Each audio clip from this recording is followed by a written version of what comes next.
If you're starting out and you need to adjust or calibrate your Nobex system with the measuring system, and you need to set that scale, then you should start with a piece of wood that you know the length of. I have a piece of wood here that is 230 millimeters long, and the base of this piece of wood is 15 mils. So I know that the inside length of this wood is 200, because 230 less 15 for the one side less 15 for the other side gives me my 200. I'm going to place my wood in position and put the saw in position.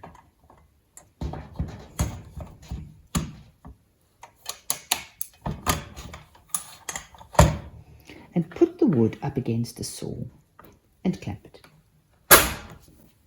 Now I know that that's where the wood was going to cut. I know the base of this piece of wood is 15, so I know that when this is up against the wood here and in position, that the 15 on this scale here should line up with 200 there. Now I can slide my yellow tape in position all the way through to the edge here and secure it,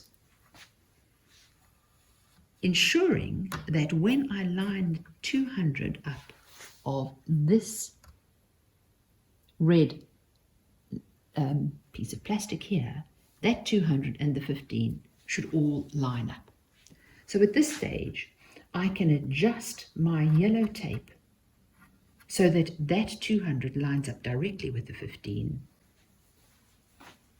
and then tape it in place. I'm going to remove the saw.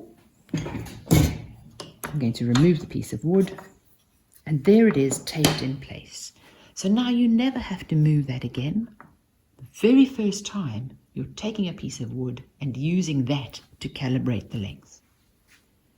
Now in a situation where there are a number of these in a classroom, I would ask students not to move from one saw to the other, because the calibration of this can vary slightly. In other words, the way we put the piece of tape in, the way we put the measuring system in, may differ by a millimeter or two. So stick to the tool that you have calibrated and get to know your own tool.